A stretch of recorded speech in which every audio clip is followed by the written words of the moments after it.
Saynday was coming along, and as he came he noticed everything had changed. Where the buffalo herds used to graze, he saw white-faced cattle. Near the Washita River, which once ran bankful with clear water, was now soggy with red mud. There were no deer or antelope in the brush, nor were they skittering across the high plains. No white teepees rose proudly against the blue sky. Only settlers and soldiers dented the hillside and the creek banks. My time has come, Saynday thought to himself. The world I lived in is dead. Soon the Kiowa people will be fenced in like the white men's cattle, and they cannot break out of the fences because the barbed wire will tear their flesh apart. I cannot help my people any longer by staying with them. My time has come, and I will have to go away from this changed world. Off across the prairie, Saynday saw a dark spot coming toward him from the east, moving very slowly. That is strange too, Saynday thought. The east is the place of birth and new life. The things that come from the east come quickly. They come dancing and alive. This thing comes slowly as death to an old man. I wonder why that is. Almost absent-mindedly, Saynday started walking eastward. As he went, the spot grew larger, and after a while Saynday saw that it was a man on a horse. The horse was black, but it had been powdered to roan with the red dust that the plows had stirred up when they slashed the open plains. A black suit and a high hat like a missionary's. Red dust blurred his features, but behind the dust Saynday could see the man's face was pitted with terrible scars. The stranger drew rein and sat looking at Saynday. The black roan horse lifted one sore hoof and dropped it on its head, as if it were too weary to carry a burden any further. "Who are you?" the stranger asked. "I am Saynday. I am the Kiowa's old uncle, Saynday. I am the one who's always coming along." "I have never heard of you," the stranger said. "I have never heard of the Kiowas. Who are they?" "The Kiowas are my people," Saynday said. Even in this hard time, he stood up proudly like a man. "Who are you?" "I am Smallpox," the man answered. "And I have never heard of you," Saynday said. "Where do you come from, and what do you want with this land?" "I come from far, far away, across the eastern ocean," Smallpox answered. "I am one with the white man. They are my people as the Kiowas are yours. Sometimes I travel ahead of them, and sometimes I lurk behind. But I always am their companion, and you will find me in their camps and in their houses." "What do you do?" Saynday repeated. "I bring death," Smallpox replied. "My breath causes children to wither like young plants in the spring snow. I bring destruction.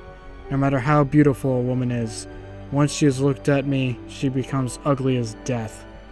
And to men I bring not death alone, but destruction of their children and the blighting of their wives. The strongest warriors go down before me.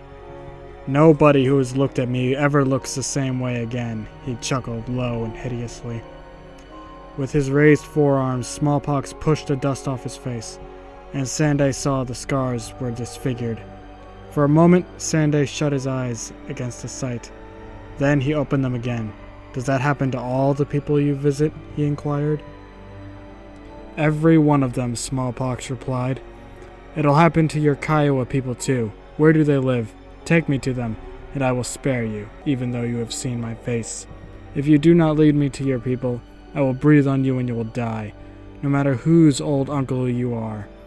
And although he did not breathe on Saynday, Saynday smelled the reek of death that surrounded him. "My Kiowa people are few and poor already," Saynday said, thinking fast as he talked. "They aren't worth your time or trouble." "I have time, and it won't be any trouble," Smallpox responded. "Every one person who I blow out, I can count." "Oh," Saynday said. "Some of your ways are like the Kiowas then. You count the enemies that you can touch?" "I have no enemies," said Smallpox. "Man, woman, or child, humanity is all alike to me. I was brought here to kill, but yes, I count those who I destroy. White men always count cattle, sheep, chicken, children, the living and the dead. You say the Kiowas do the same thing?" "Only the enemies they touch," Saynday insisted. "They never count the living people. Men are not cattle any more than women and children are." "If you do not count, then how do you know the Kiowas are so few and poor?" Smallpox demanded. "Oh, anyone can see that for himself. You can look at the Kiowa camp and tell how small it is. We're not like the Pawnees. They have great houses, half underground, and big villages near rivers. Every house is full of people. Oh, I like that, Smallpox observed. I can do my best work when people are crowded together. Then you'd like the Pawnees, Saynday assured him. They are the ones who almost wiped out the Kiowas. They are the reason the Kiowas are so few and poor.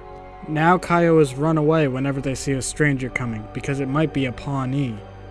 I suppose the Pawnees never run away, Smallpox sneered. They couldn't if they wanted to, Saynday replied. The Pawnees are rich.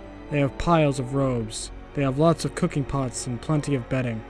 They keep all of these in the underground of their houses. The Pawnees can't run away and leave all their wealth. Where did you say they live? Smallpox asked thoughtfully. Oh, over there, Saynday said, jerking his chin to the north. And they are rich and live in houses with piles of robes that creep into the hide?